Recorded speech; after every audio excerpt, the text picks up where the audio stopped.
Bonjour à tous, ravi de vous retrouver sur Public Sénat pour suivre dans un instant le rejet par le Sénat hier de la surtaxe exceptionnelle sur les grandes entreprises destinée à compenser la censure par le Conseil constitutionnel de la taxe sur les dividendes.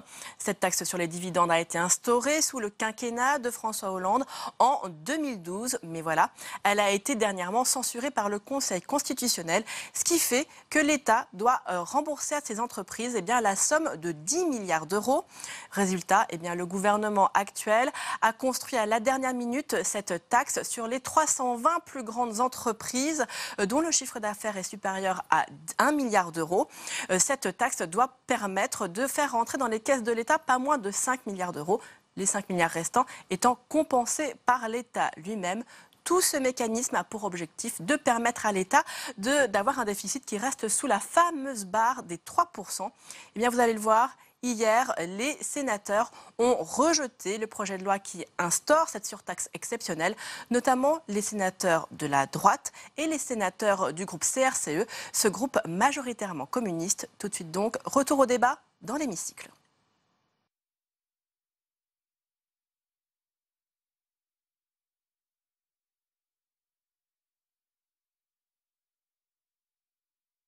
Monsieur le Président, Monsieur le rapporteur général, Mesdames et Messieurs les sénateurs, je viens donc vous présenter aujourd'hui un projet de loi de finances rectificative qui vise à trouver les recettes nécessaires suite à l'annulation de la taxe sur les dividendes, taxe instaurée en 2012, taxe fixée à un niveau de 3%, qui a fait l'objet d'un premier appel à l'ordre de la Commission européenne en 2015, puis d'une annulation par la Cour de justice de l'Union européenne, confirmée par la décision du Conseil constitutionnel du 6 octobre dernier. J'aurai l'occasion, si vous le souhaitez, de revenir sur ces différentes décisions de justice qui explique certains des choix que nous avons faits. Sur la base des décisions de la Cour de justice, il semblait que seule une partie de cette taxe sur les dividendes serait annulée. Et donc c'est sur la base de cette décision que nous avions provisionné, avec le ministre des Comptes publics Gérald Darmanin, 5,7 milliards d'euros sur la durée du quinquennat. Le Conseil constitutionnel, le 6 octobre dernier, a pris une décision plus dure que celle de la Cour de justice de l'Union européenne en estimant qu'il fallait rembourser l'intégralité des sommes perçues par l'État, intérêts moratoires compris, soit environ 10 milliards d'euros. C'est donc cette somme de 10 milliards d'euros qu'il faut trouver. Nous avons, depuis plusieurs semaines, examiné avec mes services toutes les options possibles. Nous en avons discuté avec toutes les entreprises concernées. Et nous avons fait, avec le Président de la République et avec le Premier ministre, un choix politique majeur. Celui de rembourser sans délai les 10 milliards d'euros pour maintenir les équilibres de nos finances publiques et pour respecter nos engagements européens. Pour vous parler avec beaucoup de sincérité, il aurait été beaucoup plus facile pour le gouvernement de reporter ce remboursement ou de l'étaler, quitte à accroître la charge pesant sur les finances publiques françaises avec des intérêts moratoires de 4,8%. Même avec des intérêts moratoires réduits, la charge aurait été d'autant plus élevée pour les finances publiques françaises. Je pense que ça aurait été un choix irresponsable que d'étaler le remboursement et d'accroître la charge sur les finances publiques françaises. Il aurait été possible également de dire « mais écoutez, tout ça, ça n'est pas notre responsabilité, car ça n'est pas notre responsabilité. C'est le fruit du passé, c'est l'héritage, c'est nos prédécesseurs, donc on n'y peut rien, on laisse filer les déficits. Et puis on va voir la Commission européenne et on leur dit une nouvelle fois, comme on le fait depuis 10 ans, désolé, une nouvelle fois, la France ne respectera pas ses engagements européens. Bien sûr que ça aurait été plus difficile, ça nous aurait épargné des discussions compliquées avec les entreprises. Je comprends parfaitement qu'elles puissent être surprises par cette contribution exceptionnelle. Ça nous aurait évité des débats politiques qui sont forcément difficiles. C'était très simple d'aller voir la Commission européenne et de dire, eh bien, une nouvelle fois, et ce n'est pas notre faute, la France ne respectera pas ses engagements européens. Nous avons fait un choix différent et je pense que ce choix est à l'honneur du gouvernement. C'est celui d'assumer toutes nos responsabilités, y compris celles de nos prédécesseurs. Parce qu'il y a plus important que l'affiliation politique des uns ou des autres, il y a l'intérêt général et il y a l'intérêt national. Et l'intérêt de la nation française, c'est d'avoir des comptes publics bien tenus et de respecter ses engagements européens. Nous avons donc finalement fait le choix d'une contribution exceptionnelle, perçue immédiatement, de façon à respecter nos engagements européens et de maintenir les équilibres budgétaires de la nation française. Cette contribution exceptionnelle, nous avons voulu qu'elle ne touche que les entreprises qui ont le chiffre d'affaires le plus important, un chiffre d'affaires supérieur à 1 milliard d'euros. Ça représente au total 320 entreprises environ. Nous avons décidé également, pour éviter que les entreprises rentrant dans le seuil ne soient plus lourdement pénalisées, de créer une deuxième contribution et donc d'avoir un premier seuil à 1 milliard d'euros, un deuxième seuil à 3 milliards d'euros. Pour le premier seuil à 1 milliard d'euros, nous porterons exceptionnellement, pour la seule année 2017, le taux d'impôt sur les sociétés de 33,3 à 38,33%. Pour les autres entreprises, soit 110 entreprises au total, celles qui ont un chiffre d'affaires de plus de 3 milliards d'euros, nous porterons le taux d'impôt sur les sociétés de 33,3% à plus de 40%. Je mesure parfaitement l'effort qui est demandé à ces entreprises. Je rappelle que c'est 320 entreprises au total, 110 qui ont un chiffre d'affaires de plus de 3 milliards d'euros, à comparer aux centaines de milliers d'autres entreprises, PME, TPE, ETI, qui, elles, je le redis, ne seront absolument pas concernées par cette contribution exceptionnelle. Je redis que cette contribution n'est que pour l'année 2017. Et ensuite, on oublie. Je redis également que par souci de transparence, nous ferons un rapport sur les contributeurs à cette taxe, qui est perdant, qui est gagnant. Et j'ai toujours, dans l'ensemble de ce débat, fait preuve de la transparence la plus totale. Je n'ai jamais caché qu'il y aurait des perdants. Je n'ai jamais caché que cette taxe, cette contribution exceptionnelle, elle serait effectivement concentrée sur un petit nombre, et même un très petit nombre, de très grosses entreprises. Nous aurons probablement des débats sur les banques mutualistes qui, effectivement, malgré tous les efforts que nous avons faits, seront pénalisées. Et nous en avons conscience.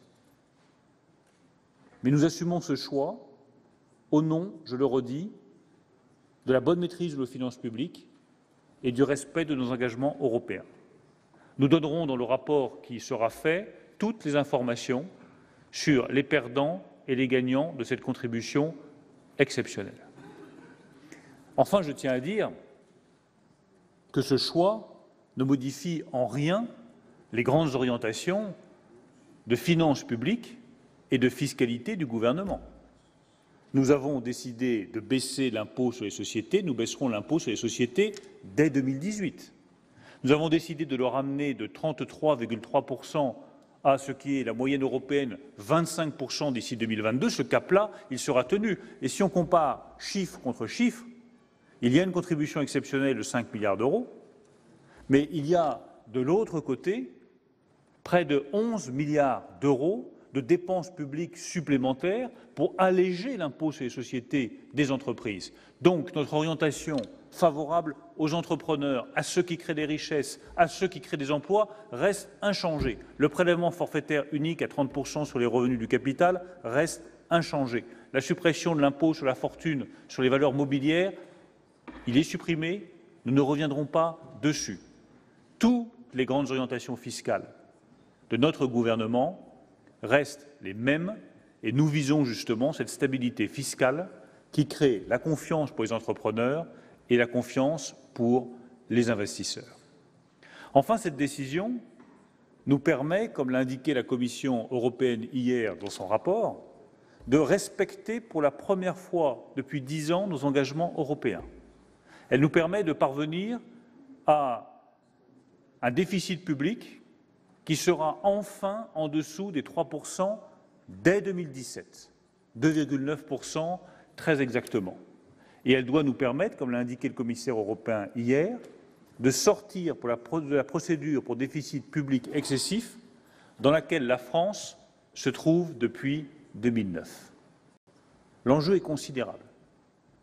Parce que si nous voulons que la France puisse défendre la modification de la directive sur les travailleurs détachés comme elle l'a fait, si nous voulons qu'elle puisse défendre la taxation des géants du numérique, si nous voulons qu'elle puisse défendre un commerce équitable fondé sur des règles de réciprocité, si nous voulons qu'elle puisse défendre l'harmonisation fiscale au sein de la zone euro, il faut qu'on retrouve notre crédibilité économique et notre crédibilité fiscale. Une nation qui ne tient pas ses engagements européens ne peut pas être respectée par les autres partenaires européens. Vous voyez que dans toute cette histoire, où le gouvernement doit assumer la responsabilité de décisions qu'il n'a pas prises il y a quelques années, je crois que l'enjeu dépasse de très loin celui de cette contribution exceptionnelle et les entreprises avec qui j'en parle régulièrement en ont conscience. L'enjeu, c'est la bonne tenue des comptes publics de la nation et l'enjeu, c'est le respect de nos engagements européens et donc la crédibilité de la voix française sur la scène européenne. J'ai suivi évidemment de près vos débats et vos propositions. Je vois monter la petite musique comme quoi, finalement, ça irait beaucoup mieux que ce qu'on penserait, que la croissance serait largement supérieure au 1,7% que nous avons inscrit dans les prévisions budgétaires pour le PLF. Et que par conséquent, nous aurions des recettes exceptionnelles qui feraient que nous n'aurions pas besoin de cette contribution exceptionnelle. Je ne partage pas cette appréciation. Je suis un ministre sincère et rigoureux. Et je tiens à cette sincérité et je tiens au caractère rigoureux de nos estimations. On me dit, mais la croissance sera de 1,8%, les rentrées fiscales seront bien meilleures. Oui, mais il peut aussi y avoir des dépenses. Et je rappelle que lorsqu'on regarde les chiffres qui sont avancés par les uns ou par les autres, nous disons 1,7%, l'INSEE dit 1,8%, mais la Commission européenne dit 1,6%. Donc je crois que 1,7%, comme le Haut Conseil des finances publiques l'a dit, c'est une estimation qui est sincère. Et je ne trouverais pas raisonnable pour les finances publiques que de parier sur un subit rebond de la croissance et des recettes fiscales absolument miraculeuses. Je me méfie de Perrette et du pot au lait, où on fait des plans sur la comète, des châteaux en Espagne, et au bout du compte, on trébuche une nouvelle fois sur une mauvaise nouvelle. Et là, adieu veau, vache, cochon, adieu le respect des engagements européens, adieu les 3%, adieu la réduction des déficits et adieu la sortie de la procédure pour déficit public excessif. Je ne prendrai pas ce risque-là. Et dans toutes les décisions que je vous présente aujourd'hui, je revendique de ne pas faire prendre de risques aux contribuables français et aux finances publiques françaises. Nous avons étudié la possibilité d'un plafonnement de cette taxe pour que les entreprises qui contribuent le plus voient leurs charges allégées.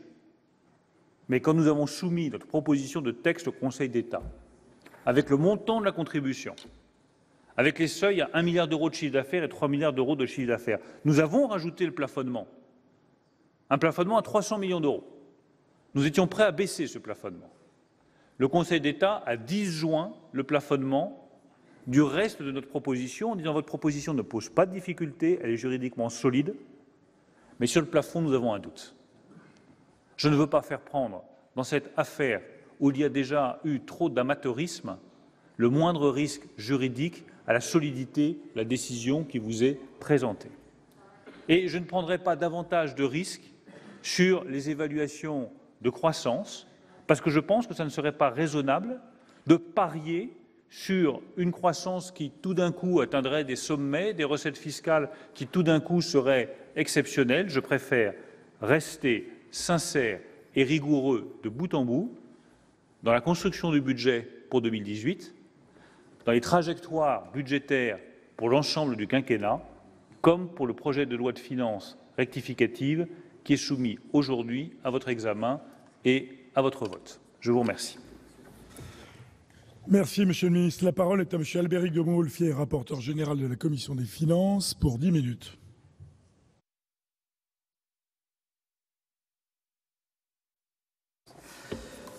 Monsieur le Président, merci. Monsieur le Ministre, Monsieur le Président de la Commission des Finances, mes chers collègues. Je vais commencer par un aveu, Monsieur le Ministre. J'ai beaucoup de plaisir à vous voir, mais ce soir, on serait tous passés, sans doute, de cette loi de finances rectificative. C'est un point sur lequel on peut convenir sur tous les rangs, puisqu'on examine ce projet déposé en urgence vous l'avez dit, à la suite de la décision du Conseil constitutionnel relative à la contribution de 3%. Le projet de loi donc ajuste le montant de des dépenses de contentieux, prévoit, vous l'avez dit à l'instant, 2 contributions exceptionnelles de l'IS dues au titre de 2017, et au total, ces dispositions entraînent une dégradation nette du solde de l'État, du solde budgétaire, de 400 millions d'euros, le portant à 76,9 millions d'euros en 2017. Alors, concernant les éléments qui dégradent le solde budgétaire sur le plan technique, c'est la mission remboursement et dégrèvement qui va supporter le montant de ces remboursements à hauteur de 5 milliards d'euros. Et en outre, la censure illégale du dispositif conduit à une perte de recettes, puisqu'il y a abrogation anticipée d'un dispositif qui, initialement, devait aller jusqu'au 31 décembre. Ça va réduire les recettes de l'État d'environ 200 millions d'euros. Concernant le volet recettes, le gouvernement, vous nous l'avez détaillé, prévoit la contribution de 2 contributions exceptionnelles et ponctuelles sur l'impôt sur les sociétés au titre de 2017, dont le rendement étendu s'élève à 4,8 milliards en 2017 et 600 millions d'euros en 2018. En termes de volume, c'est à peu près 10% du montant de l'impôt sur les sociétés, du montant de l'impôt brut sur les sociétés. Alors, vous l'avez rappelé également, le gouvernement avait provisionné pour partie, n'avait provisionné que 5,7 milliards sur la période 2018-2021, dont seulement 300 millions d'euros en 2018 et 1,8 milliard pour les exercices suivantes. Vous l'avez également rappelé, la décision du Conseil constitutionnel est d'une abrogation complète de la taxe, et il s'ensuit que l'ensemble des contributions peut faire l'objet d'une réclamation dans les 2 ans qui suivent leur versement, c'est-à-dire qu'on peut avoir des remboursements qui iraient jusqu'à la fin de l'année 2019 au plus tard. Le coût des contentieux est donc revu à la hausse, 4,3 milliards, totalisant donc 10 milliards d'euros qui seraient répartis à égalité sur 2017 et 2018.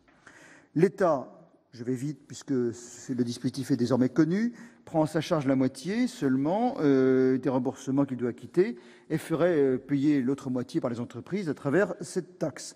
Le gouvernement propose ainsi une majoration du taux d'IS avec une première majoration de 15% pour les entreprises dont le chiffre d'affaires est supérieur à 1 milliard et une seconde majoration pour celles dont le chiffre d'affaires est supérieur à 15 milliards. Je ne détaille pas ça, ce dispositif est désormais bien connu.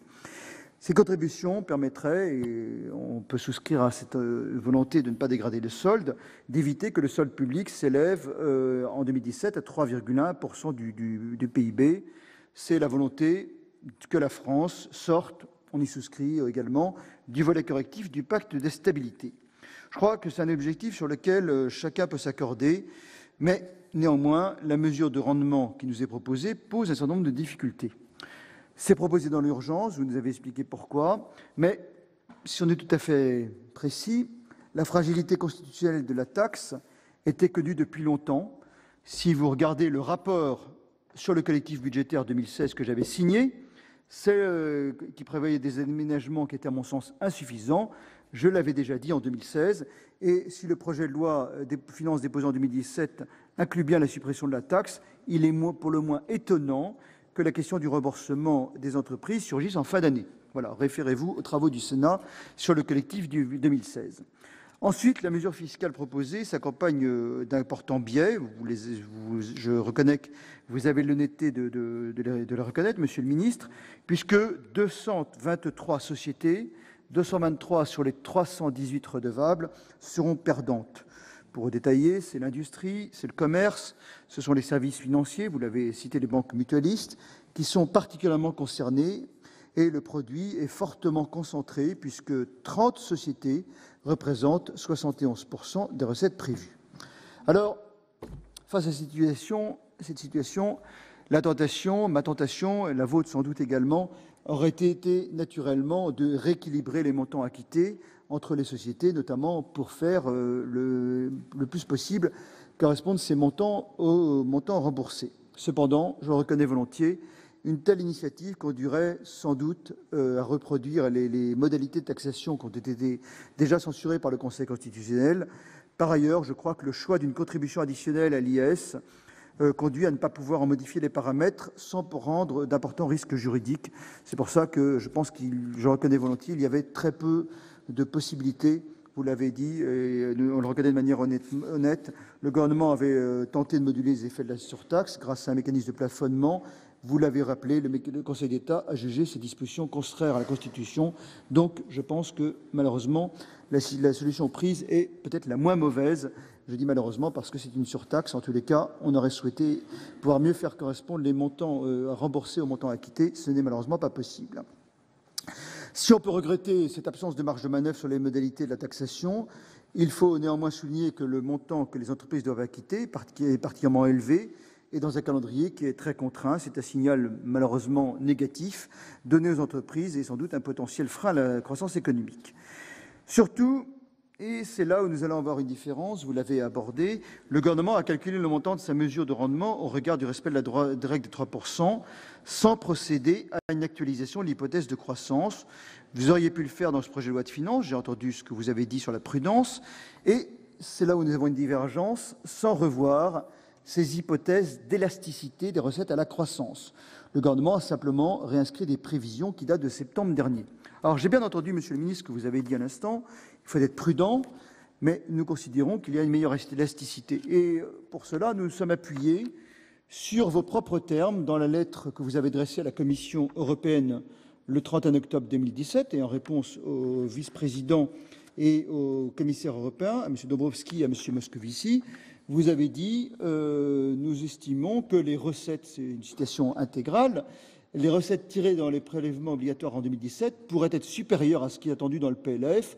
Et vous avez considéré, là aussi je vous cite, que les prévisions des recettes tirées des prélèvements obligatoires sont prudentes pour l'année 2018. Donc vous avez considéré qu'il y avait dans votre lettre une meilleure élasticité des recettes et ce surcroît de recettes et plus sans doute l'acquis de croissance l'acquis de croissance 2017 permettrait sans doute d'avoir moins sollicité les entreprises. À l'instant, je vois que le consensus des économistes a révisé sa prévision de croissance pour 2017, qui s'établit plutôt à 1,8% en fin d'année.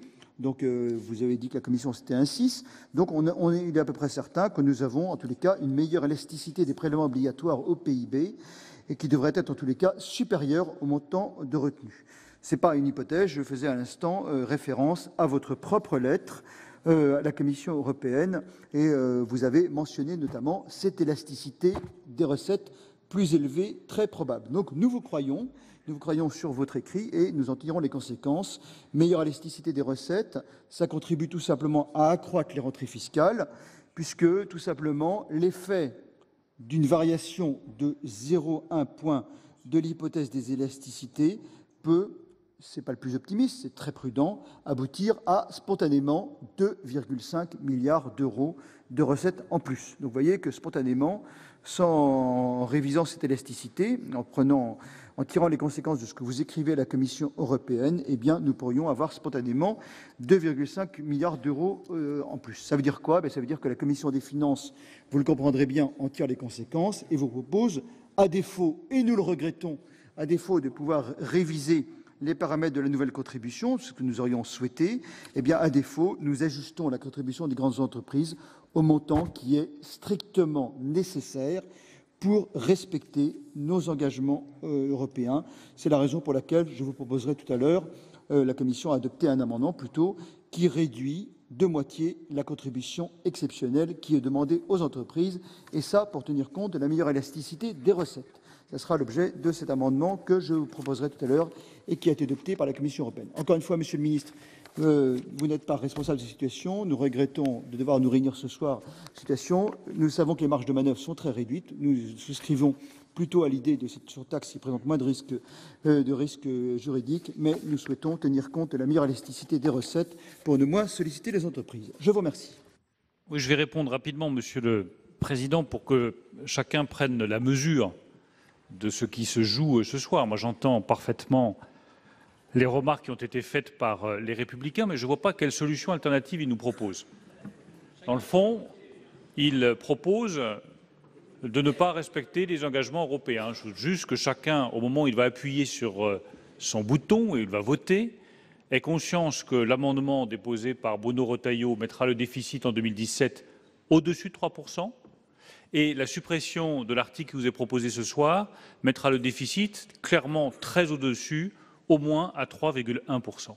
C'est important que tous les Français qui nous regardent et qui nous écoutent sachent que vous êtes prêts ce soir à prendre le risque que la France ne respecte pas ses engagements européens en 2017 et ne sorte pas de la procédure pour déficit public excessif. C'est votre droit, mais que chacun prenne conscience de ce que cela veut dire aux yeux des Français, de nos compatriotes et de nos engagements européens. Je ne serai pas beaucoup plus long sur les remarques qui ont été faites sur le fait que nous n'aimions pas les entreprises. Enfin, pour une majorité qui n'aime pas les entreprises, vous leur demanderez si elles apprécient, oui ou non, la baisse de l'impôt sur les sociétés que nous avons votée, qui n'est pas la première décision, Monsieur Dominati, celle qui est prise ce soir. La première décision qui a été prise, c'est de baisser l'impôt sur les sociétés de 33,3% à 25% sur 5 ans. Je pense que c'est une décision qui était attendue depuis des décennies par les entreprises. Et, Monsieur Dominati, il se trouve que c'est nous qui la prenons. Vous aviez dit que c'était notre première décision, cette contribution exceptionnelle. Non, c'est faux. Nos premières décisions, elles sont favorables aux entreprises et elles répondent à des demandes qui datent de plusieurs décennies. S'agissant de l'attractivité de la place financière de Paris, je vous y sais sensible, mais peut-être qu'il aurait valu mieux plus tôt supprimer la surtaxe sur les salaires. Peut-être qu'il aurait valu mieux plus tôt faire un prélèvement forfaitaire unique qu'avait effectivement proposé le rapporteur général et qui est attendu par tous les investisseurs. Ils me le disent.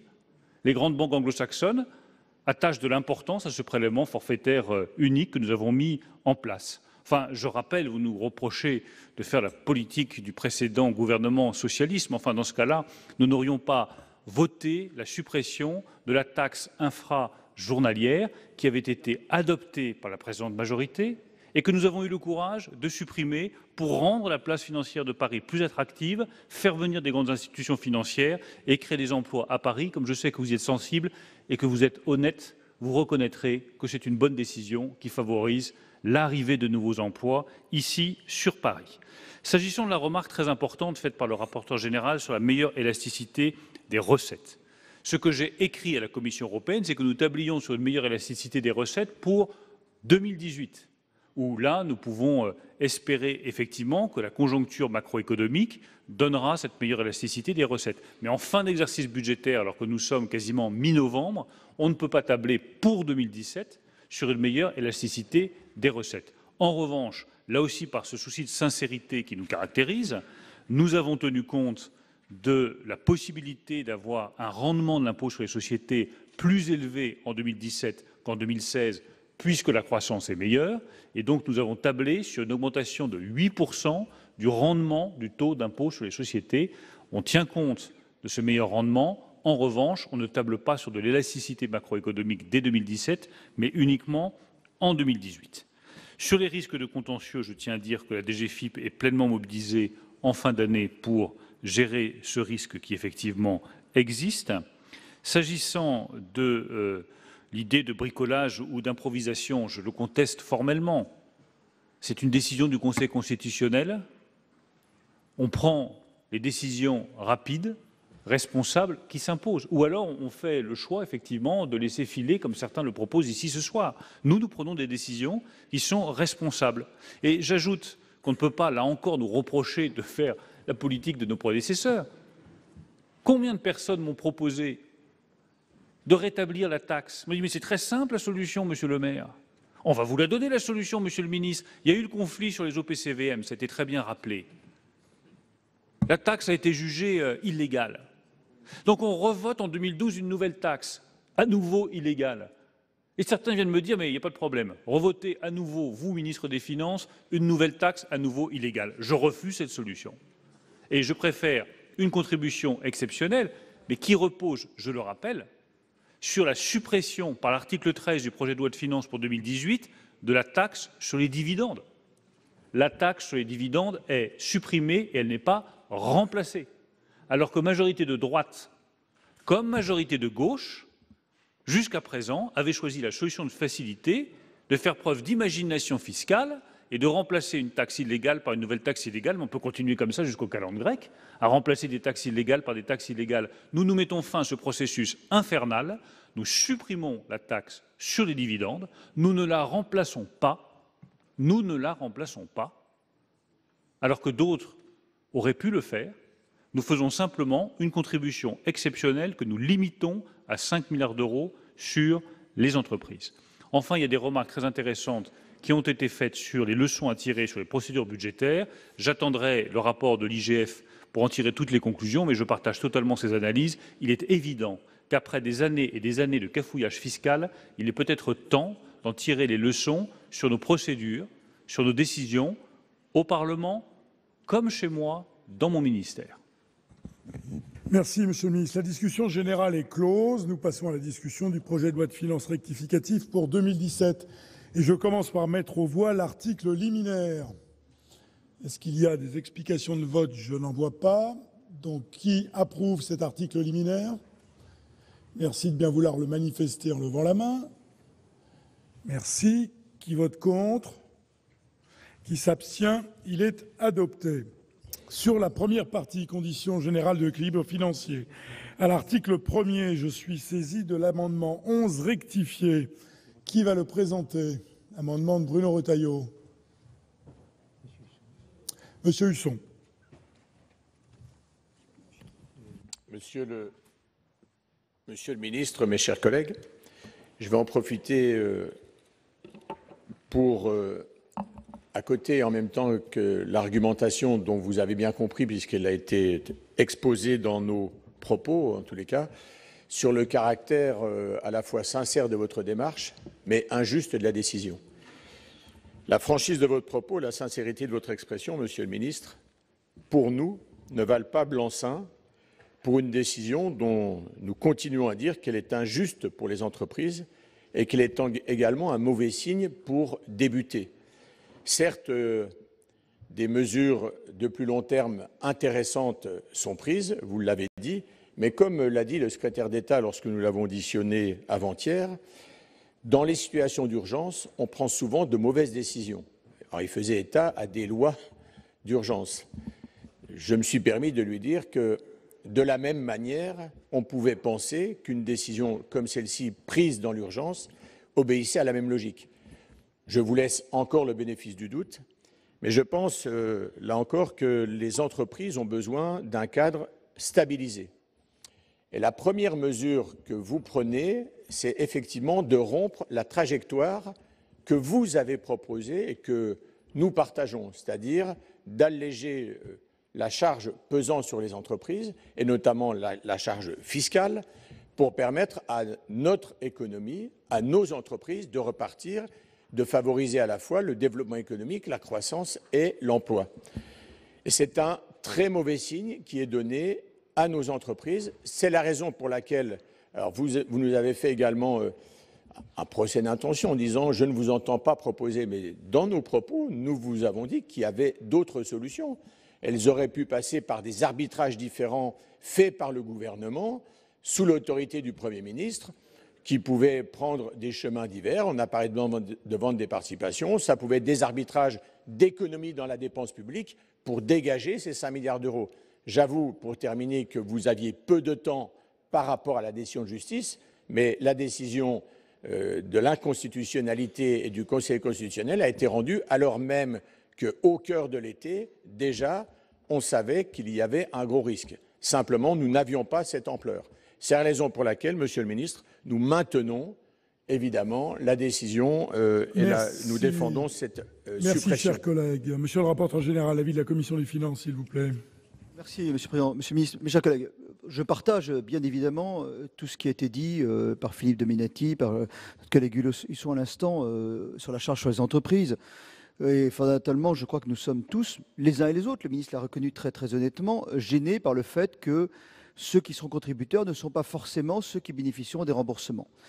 Dans un monde idéal, il n'existe pas, nous aurions évidemment mis une taxe sur ceux qui étaient concernés. Et ce n'est pas évidemment possible. Je pense également en particulier au groupe mutualiste. Ils ont été cités à d'autres entreprises. Et il y aura plus de perdants que de gagnants, même si je partage aussi l'analyse de Philippe Dominati, qu'au final, il y a quand même beaucoup des perdants en général. C'est également, c'est vrai, un mauvais signal par rapport à la pente qui est annoncée sur la baisse de l'impôt sur les sociétés. Ça, j'en conviens. Voilà. Mais néanmoins, la Commission des finances doit être dans sa responsabilité. Nous avons un engagement vis-à-vis de nos partenaires européens, celui d'être sous les 3% de déficit. Et les solutions techniques, il faut l'avouer, pour rester en dessous de 3%, sont finalement très, très limitées. Et c'est la raison pour laquelle, par cohérence avec l'amendement numéro 2 que j'ai d'ores et déjà défendu dans la discussion générale, qui consiste à ramener l'effort à ce qui est strictement nécessaire, à le diviser par 2, et donc par cohérence avec l'amendement qui était adopté par la Commission, je demande le retrait de cet amendement au profit, bien sûr, de l'amendement numéro 2 de la Commission qui consiste à diviser par 2 l'effort. J'ai entendu ce qu'a dit le ministre à l'instant. Nous ne révisons pas l'hypothèse de croissance. Nous considérons qu'il y a une meilleure élasticité des recettes et qu'au final, ça devrait permettre, tout en restant sous les 3%, de demander moins aux entreprises. Donc, demande de retrait, tout en comprenant bien l'intention de l'auteur des amendements que je partage largement par ailleurs. Monsieur le ministre, quel est l'avis du gouvernement ? Oui, c'est un avis défavorable pour les raisons que j'ai déjà explicitées. Je rappelle que cet amendement entraîne un déficit public en 2017 qui sera au-dessus des 3%. Par conséquent, l'impossibilité de sortir de la procédure pour déficit public excessif, dans laquelle la France restera pour les années qui viennent et sera le dernier pays à se retrouver dans cette situation. Je voudrais dire là aussi que tout ça n'est pas fait de gaieté de cœur, je veux que M. Husson le sache. Et croyez-moi, je me serais bien passé d'avoir apporté le fardeau de décisions qui entraînent une charge supplémentaire pour les finances publiques de cette taille-là. Mais c'est mon rôle de ministre de l'économie et des finances de prendre les décisions nécessaires pour que les comptes soient bien tenus et que nos engagements européens soient respectés. Et c'est ma responsabilité de le faire aussi rapidement, puisque je rappelle, c'est le sens du projet de loi de finances rectificative, que si les sommes n'arrivent pas avant le 20 décembre, elles ne sont pas comptabilisées pour l'exercice 2017. Merci, Monsieur le ministre. Avant de passer au vote, est-ce qu'il y a des demandes d'explication, à moins que M. Husson ne retire son amendement, mais je ne le crois pas. Des demandes d'explication, je vous en prie, M. Delcros. Oui, simplement, dans la continuité de mon intervention et de la position de notre groupe que j'ai exprimée tout à l'heure, nous, évidemment, nous n'approuverons pas cet amendement. Monsieur Laménie.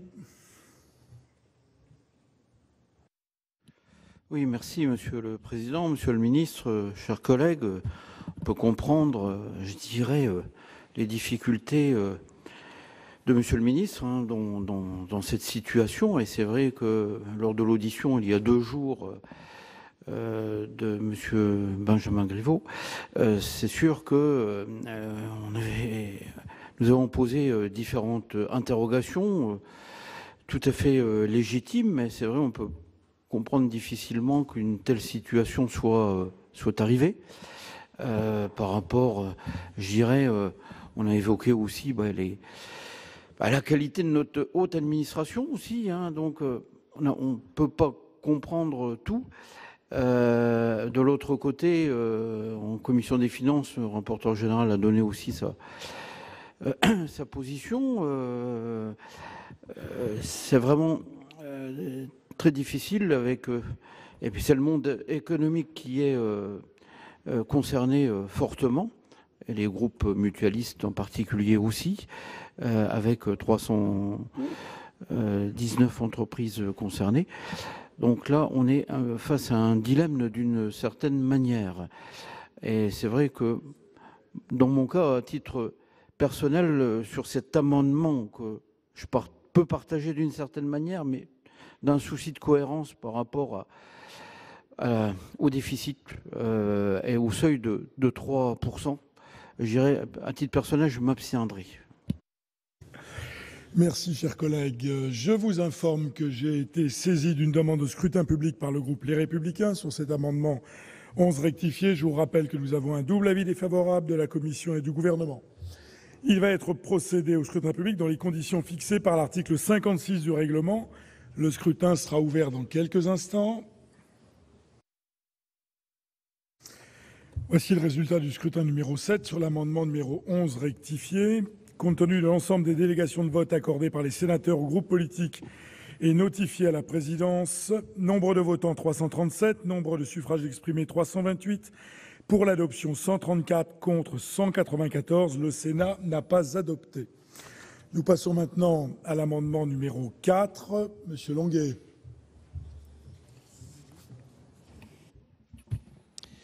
Oui, Monsieur le Président, Monsieur le Ministre, mes chers collègues, cet amendement a pour objet de rappeler que nous sommes dans une situation paradoxale, puisque les entreprises qui ont payé cet impôt censuré par le Conseil constitutionnel sont sollicitées de nouveau et, pour la plupart d'entre elles, accepter le fait, on ne paye jamais l'impôt avec enthousiasme, accepter le fait qu'il fallait faire cet effort. Et vous avez, Monsieur le Ministre, engagé une négociation sur la base d'une répartition moitié-moitié. Sauf que s'il y a la moitié de l'État, il y a la moitié des entreprises, mais vous ne reconstituez pas, et sans doute était-ce difficile de le faire, la catégorie de ceux qui, ayant payé, auront le bonheur d'être remboursés, plus ou moins, plutôt. Et vous créez une nouvelle catégorie, ceux qui étaient en situation économique difficile, qui n'ont pas distribué de dividendes, qui n'ont pas réalisé de profits, de bénéfices pour réinvestir, qui ont donc été, je dirais, malgré elles, épargnés par cet impôt et qui sont aujourd'hui sollicités pour concourir à cet impôt, alors que pour beaucoup d'entre elles, de 2012 à 2017, leurs résultats cumulés ne sont pas bénéficiaires, seules les dernières années, l'année 2017 pourrait l'être. Et donc cet amendement a pour objet d'appeler votre attention sur cette injustice de sociétés qui ne toucheront rien et qui sont sollicitées pour un effort qu'en tout état de cause, elles n'auraient pas pu assumer. Et je le fais en élu lorrain, puisque c'est particulièrement le cas des activités sidérurgiques, qui sont des activités fortement cycliques, qui ont traversé une période extraordinairement difficile, pendant laquelle se sont efforcés de maintenir à la fois et l'emploi et l'outil de production, et qui, retrouvant aujourd'hui une petite prospérité, se retrouvent frappés sans bénéficier d'aucun remboursement, puisqu'en effet, l'impôt ne les a pas touchés. Elle n'était pas en mesure à l'époque de distribuer les dividendes, puisqu'elle ne réalisait aucun profit. Merci, chers collègues. Monsieur le rapporteur général, l'avis de la Commission des finances.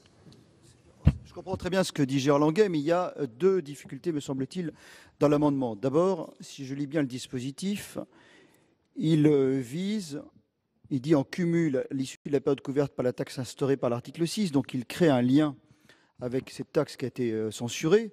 Donc évidemment, dès lors qu'on crée un lien, le risque est évidemment d'avoir à nouveau une censure. Donc ça, c'est peut-être sur le plan de la rédaction, ça pose sans doute une difficulté. Je pense que l'avantage, si je puis dire, de la solution proposée par le gouvernement, c'est qu'elle est simple, elle ne crée aucun lien avec l'ancienne taxe pour éviter justement le risque constitutionnel qui est maintenant très clairement identifié.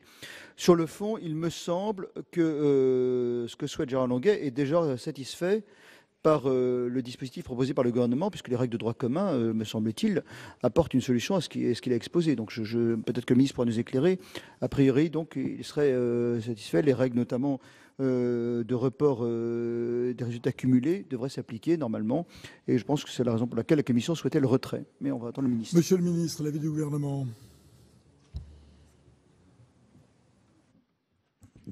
Oui, d'abord, je veux saluer effectivement la volonté du sénateur Longuet de tenir compte de la situation économique des entreprises avec un système qui permettrait de tenir compte de leur situation sur plusieurs années.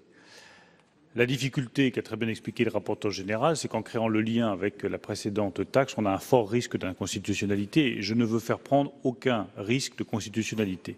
C'est d'ailleurs ce qui m'a amené à refuser le plafonnement, alors que je pense que ça aurait été, du point de vue de la justice fiscale, un élément efficace, mais ça nous faisait courir le risque d'une annulation au Conseil constitutionnel de toute la recette, et donc à nouveau de nous mettre dans une situation de finances publiques très difficile. En revanche, je vous confirme qu'en termes de report des exercices défavorables, cette possibilité reste ouverte, donc permettra à des entreprises qui ont été déficitaires dans les années passées et dans cette année, de le reporter sur les exercices dans le cadre du droit fiscal commun.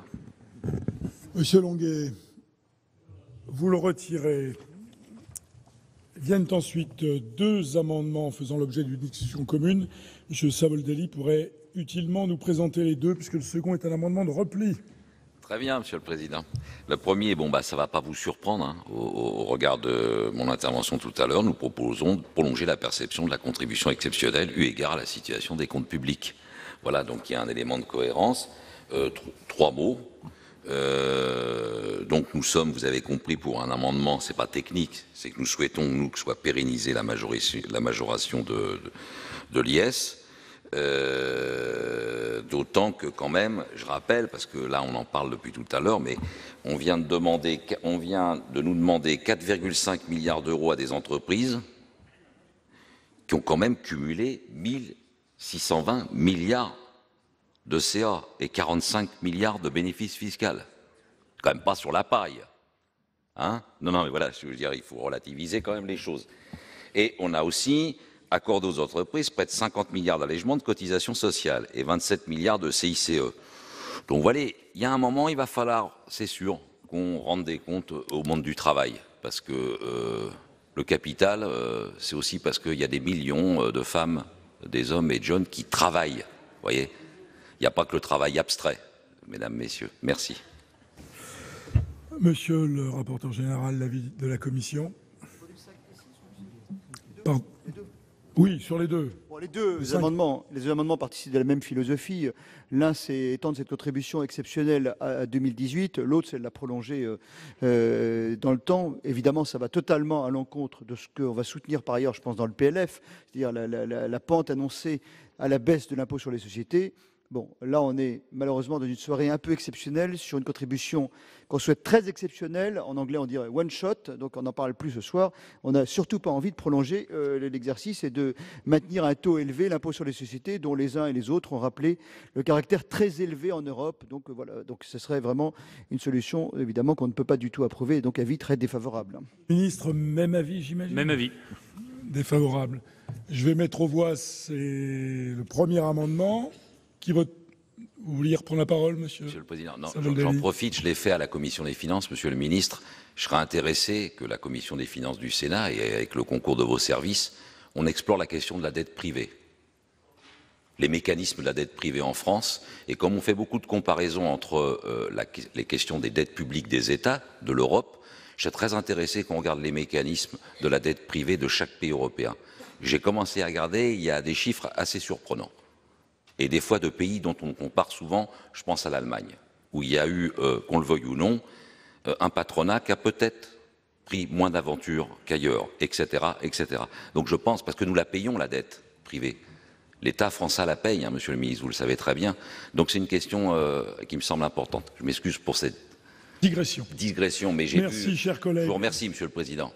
Donc je mets aux voix l'amendement numéro 5. Qui vote pour? Qui vote contre? Qui s'abstient? Il est rejeté. Même vote sur le 6. Même vote.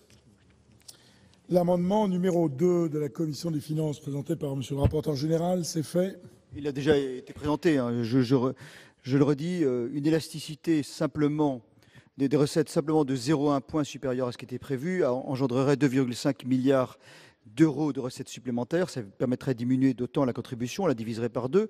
Alors le ministre nous a dit tout à l'heure, ça se porte sur l'exercice 2018. Moi, je sais pas, je lis pas tout à fait de la même manière la lettre que vous avez adressée à la Commission européenne, puisque vous faites bien référence dans cette lettre aux derniers encaissements comptables recueillis à fin septembre.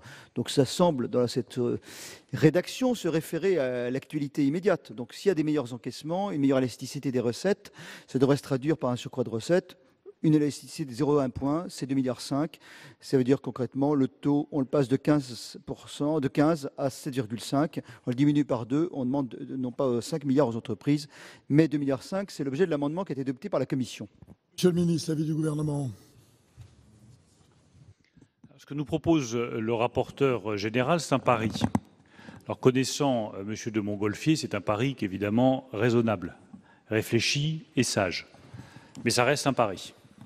Et nous ne pouvons pas nous permettre de faire le pari que l'élasticité sera suffisante pour passer sous les 3%. C'est pour cela que, tout en saluant le caractère imaginatif et réfléchi de la proposition du rapporteur général, le gouvernement y est défavorable.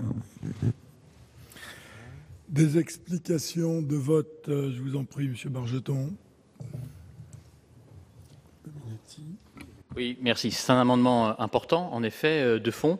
Donc, nous voterons contre pour 3 raisons. D'abord, parce que les prévisions, certes, sont à 1,8 du côté de l'INSEE, mais à ma connaissance, l'Union européenne reste à 1,7 et le FMI reste à 1,6. Donc la prévision à 1,7 me paraît toujours une prévision raisonnable et prudente.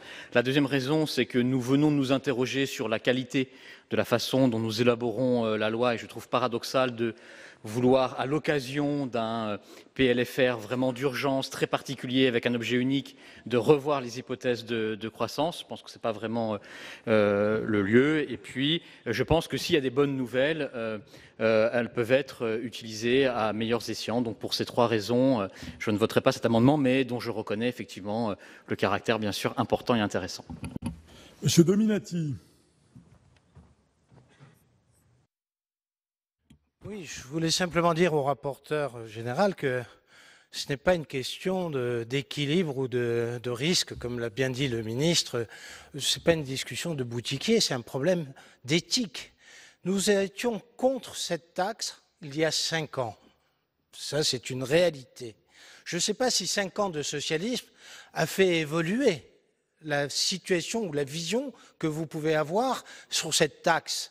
Mais toujours est-il qu'il ne s'agit pas de prendre que la moitié de la pénalité ou de l'injustice qui frappe ces entreprises et le monde économique. Il ne s'agit pas de savoir si lorsque l'État est responsable d'une faute avérée, automatiquement, le financement est assuré par moitié, par un tiers, que ce soit les entreprises, les individus, les familles.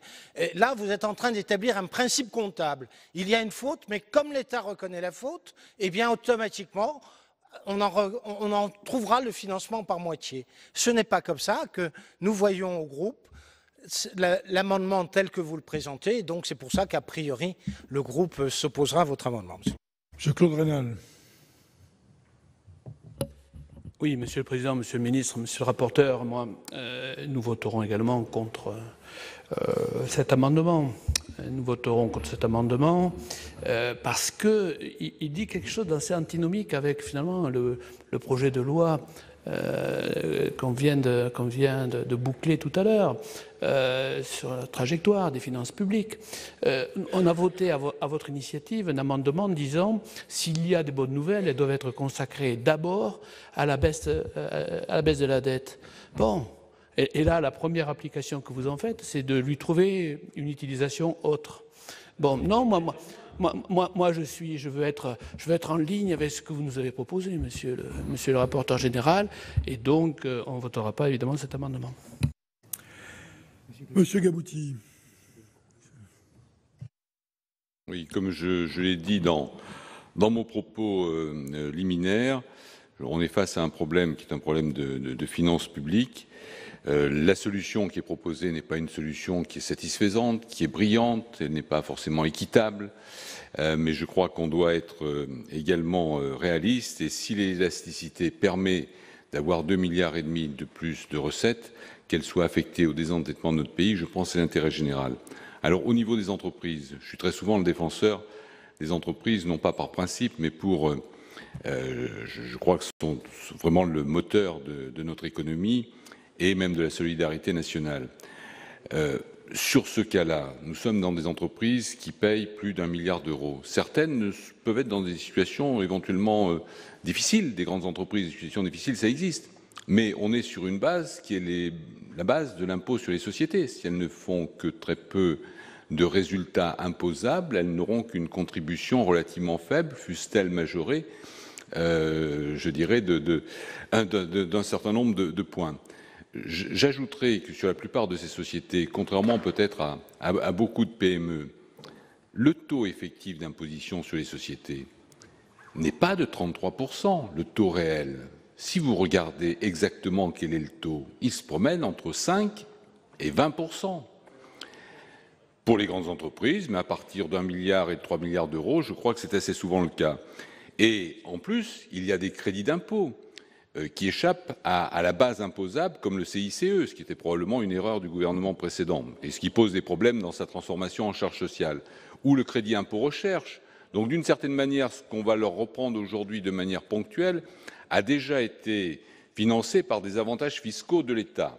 Donc, dans les conditions actuelles, moi, je pense qu'il faut rester effectivement sur la proposition du gouvernement, même si sur le principe, je comprends tout à fait les arguments que vous avez développés, mais de manière pragmatique, d'autant que ce gouvernement s'est engagé, je pense qu'il tiendra ses engagements, s'il ne le faisait pas, on le rappellerait, à une baisse, et c'est quand même le premier qui fait ça depuis une vingtaine d'années, à une baisse de l'impôt sur les sociétés pour le ramener de 33 à 25%.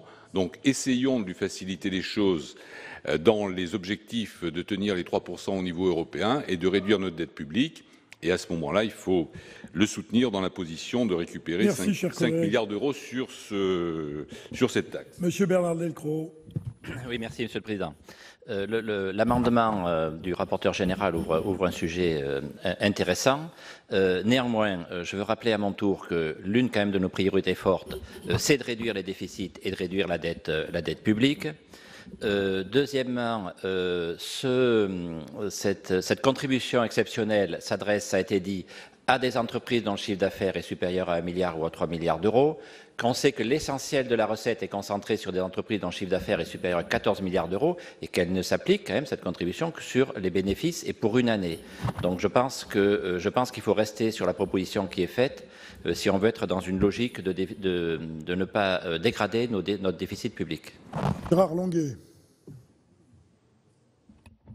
Oui, merci Monsieur le Président, Monsieur le Ministre, mes chers collègues. Moi, je défendrai la proposition du rapporteur général. Et vous dites, Monsieur le Ministre, que c'est un pari. Oui, en effet, c'est un pari. Mais vous avez une marge de manœuvre. Ce sont les participations de l'État. L'État est un actionnaire extrêmement important dans notre pays et comme tous les propriétaires, bien, le rôle d'un patrimoine, c'est d'amortir les coups durs. Il se trouve que c'est un coup dur, vous n'en êtes pas responsable, il vient d'un gouvernement précédent que vous combattiez, d'ailleurs je crois, de mémoire, moi aussi, et nous étions ensemble. À partir du moment où il faut tirer un trait sur le passé, eh bien, jouons l'avenir avec les promesses de développement et de croissance que vous portez à travers un certain nombre de réformes qu'à titre personnel, je soutiens, que le groupe d'ailleurs soutient. Le rapporteur général propose un compromis. Vous avez eu un compromis avec les entreprises, moitié pour elles, moitié pour la dépense publique. Eh bien, nous vous proposons un deuxième compromis à l'intérieur de la dépense publique, moitié en allègement du patrimoine de l'État, qui est actionnaire dans des conditions parfaitement inutiles de toute une série de réussites industrielles. Et Cette réserve interviendra si les 7,5% que nous propose notre rapporteur général ne sont pas suffisants. Voilà, mes chers collègues, plus de demande d'intervention. Alors, j'ai été saisi d'une demande de scrutin public par le groupe RDSE sur l'amendement numéro 2 de la Commission. Je vous rappelle que l'avis du gouvernement est défavorable. Il va être procédé au scrutin public dans les conditions fixées par l'article 56 du règlement. Le scrutin sera ouvert dans quelques instants. Donc, voici le résultat du scrutin numéro 8 sur l'amendement numéro 2. Compte tenu de l'ensemble des délégations de vote accordées par les sénateurs aux groupes politiques et notifiées à la présidence, nombre de votants 339, nombre de suffrages exprimés 338, pour l'adoption 4, contre 334. Le Sénat n'a pas adopté. Nous en venons à l'amendement numéro 3. Monsieur Longuet. Off. Il est défendu. Voilà, bon, bien, Monsieur le Président, Monsieur le Ministre, chers collègues, vous aurez compris que cet amendement a pour objet de conforter l'effet de lissage qui a été introduit par l'Assemblée nationale en complétant cet effet de lissage par un abattement. Je crois que son destin est désormais fixé. Merci, chers collègues. L'avis de la Commission. Je voudrais entendre l'avis du gouvernement. L'avis du gouvernement. Défavorable. Défavorable. Monsieur Longuet, vous le maintenez. Je vais donc... Vous le maintenez. Alors, je le mets aux voix. Pas d'explication de vote. Je le mets aux voix. Qui vote pour cet amendement? Qui vote contre? Abstention. Il n'est pas adopté. 3 amendements identiques. Le numéro 9, rectifié. Monsieur Rénal. Pardon. Monsieur Ferrand. Ferron, pardon. Merci, Monsieur le Président, mais c'est la première fois, c'est normal. Cet amendement a pour but de réduire la pénalisation subie par les groupes bancaires mutualistes du fait de la contribution exceptionnelle qui est créée par le projet de loi de finances rectificative. Cela a été dit d'ailleurs dans la discussion générale, alors qu'ils ne versent pas de dividendes et donc n'étaient pas touchés par la précédente taxe. Les 3 grands groupes coopératifs et mutualistes français vont être mis à contribution à hauteur de 1 milliard d'euros, c'est-à-dire pas moins de 20% de la recette totale attendue de la nouvelle contribution. Or, ce qu'elles ne versent pas en dividendes, ces banques l'utilisent à financer l'investissement, l'emploi, l'économie réelle en France, qui ne peut nous laisser indifférents. Vous avez d'ailleurs vous-même, Monsieur le Ministre, reconnu le problème lors de votre intervention, sans proposer toutefois de dispositif particulier pour y faire face. Nous proposons donc ici que pour les groupes mutualistes, ce soit le chiffre d'affaires et le résultat au niveau des filiales qui soient pris en compte et non plus au niveau de la société mère. Je tiens à rappeler qu'avec cette mesure, les banques mutualistes continueraient de contribuer à une hauteur tout à fait importante de 650 millions d'euros environ. Ensuite, que par rapport au risque juridique qui sera certainement invoqué parce qu'il serait induit par toute modalité particulière, il nous revient aussi de trouver des dispositions pour prendre en compte une différence de situation manifeste reconnue par tous. Et enfin, qu'il ne s'agit pas de supprimer la contribution exceptionnelle proposée par le gouvernement, mais de l'adapter à une situation très particulière. Je vous remercie. Si M. Longeau avait déposé le même, il n'est pas soutenu. Le 12 rectifié terre sera défendu par M. Darnaud.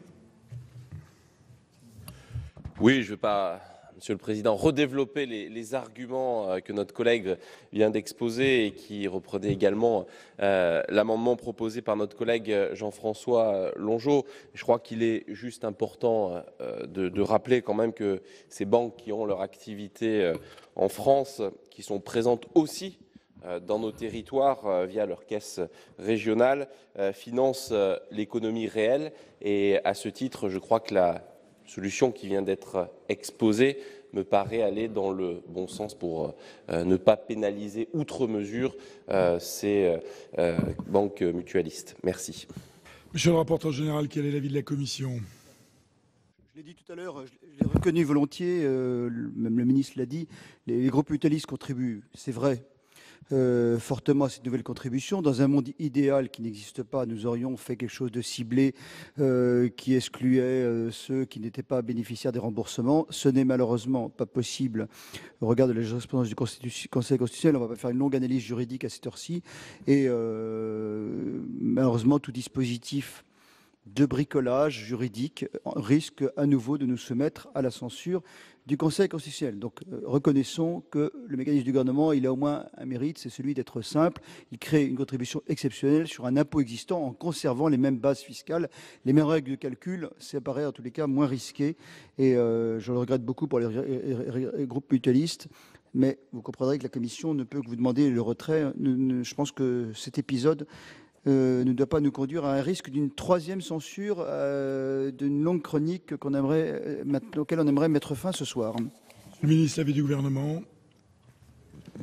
Même avis que le rapporteur général. Moi, je reconnais très sincèrement que nous avons une difficulté avec les groupes mutualistes. J'en parle très régulièrement avec les présidents de ces groupes mutualistes. Nous avons travaillé sur les solutions, nous n'en avons pas encore trouvé. Nous avons conscience de la difficulté. Nous verrons dans les mois qui viennent quel type de solutions complémentaires nous pourrions trouver.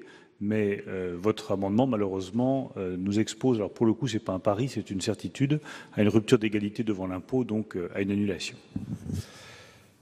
2 demandes de retrait, mes chers collègues. Que faites-vous, Monsieur Reynal?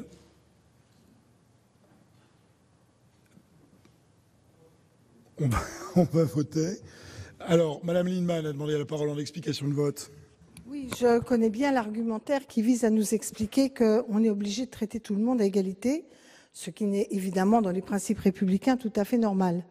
Toutefois, je vous rappelle que dans les règles européennes, il y a eu plusieurs délibérations de la Cour de justice européenne qui légitiment que les coopératives puissent bénéficier de dispositifs législatifs et fiscaux différenciés au regard des règles de la concurrence, parce que les coopératives n'ayant pas accès au marché, ils sont donc privés d'outils qui leur mettent à égalité dans la concurrence.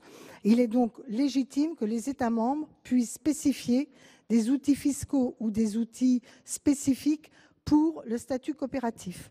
Il y a plusieurs délibérations de la Cour de justice européenne qui ont été dans ce sens, ce qui a d'ailleurs permis à notre pays de garder sur certains secteurs des taxations et des fiscalités spécifiques. Je prétends que ça n'est pas anticonstitutionnel, ni même contraire au droit européen.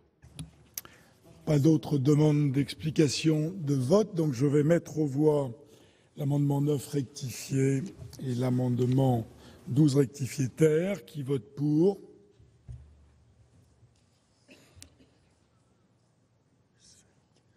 Qui vote contre?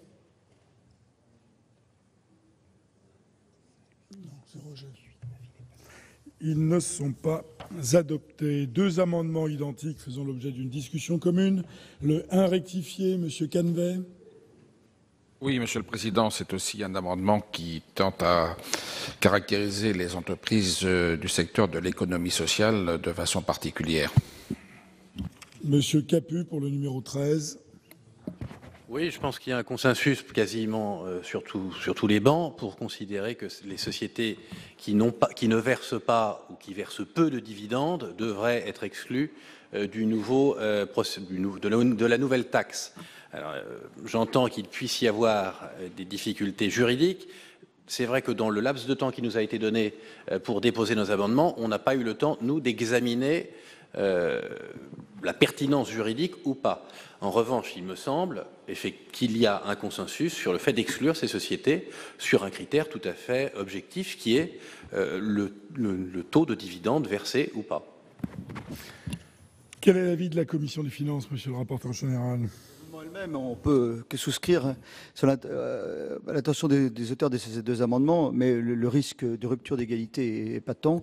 Et là, je pense qu'il y a la censure serait quasiment inéluctable. Donc, demande de retrait ou avis défavorable. Même avis. Même avis. Voilà, donc je vais mettre aux voix ces amendements. Il est retiré pour vous, Monsieur Canvet? Monsieur Capu? Il est retiré également. Je vous remercie. Et donc, nous allons pouvoir voter sur l'article 1er. Un scrutin public. Il faut nous l'amener. Mais je ne sais pas pourquoi ils le font, parce que...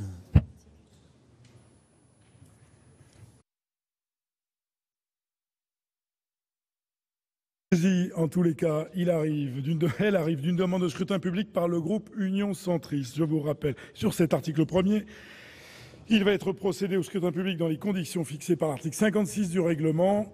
Le scrutin sera ouvert dans quelques instants. Voici le résultat du scrutin numéro 9 sur l'article 1er. Compte tenu de l'ensemble des délégations de vote accordées par les sénateurs aux groupes politiques et notifiées à la présidence, nombre de votants 338, nombre de suffrages exprimés 248, pour l'adoption 91, contre 157, le Sénat n'a pas adopté. L'article 1er n'est donc pas adopté. Je mets aux voix l'article 2. Il n'y a pas de demande d'explication de vote. Qui vote pour l'article 2? Pour? Oui. Merci. Qui vote contre? Qui s'abstient? Il est adopté. Monsieur le ministre. Je demande une suspension de séance, Monsieur le Président. Pour combien de temps, Monsieur le ministre? Parce que l'article 1 a été rejeté, qu'il faut donc que nous déposions... Non, je vous demandais pour combien de temps, Monsieur le ministre? Pour 5 minutes. 5 minutes. Nous l'avons, l'amendement. 5 minutes, oui. La séance est suspendue pour 5 minutes. À l'article 3, nous sommes saisis de l'amendement numéro 14, présenté par le gouvernement. Oui, Monsieur le Président, donc cet amendement tire les conséquences du rejet de l'article 1 par le Sénat. Et par souci et obligation de sincérité, il tire les conséquences que j'avais indiquées dans mon propos liminaire sur l'équilibre global du budget. Avec le rejet de l'article 1, nous perdons donc 4,7 milliards de recettes pour les finances publiques. En revanche, les 5 milliards d'euros de dépenses qui nous ont été imputés immédiatement par le Conseil constitutionnel restent toujours à la charge de l'État. Nous nous retrouvons donc à la suite de la décision du Sénat avec un déficit qui atteint 81,7 milliards d'euros et qui dépasse désormais les 3% du PNB français. L'avis de la Commission, Monsieur le rapporteur général. Cet article est tout simplement tire les conséquences du vote. C'est simplement sans appréciation de fond. Voilà la traduction dans le tableau général d'équilibre du vote qui vient d'être émis par le Sénat. Donc moi, je vous invite à le voter par cohérence avec le vote qui a été émis précédemment. Merci, Monsieur le rapporteur général. Je vais donc mettre aux voix cet amendement. Pas de demande d'explication de vote. Qui est pour son approbation? Merci. Qui est contre? Qui s'abstient? Il est adopté. Donc je mets aux voix l'article 3 et l'état A. Qui vote pour? Même vote. Qui vote contre? Qui s'abstient? Il est adopté. Je vais mettre aux voix l'ensemble de la première partie du projet de loi de finances rectificative pour 2017.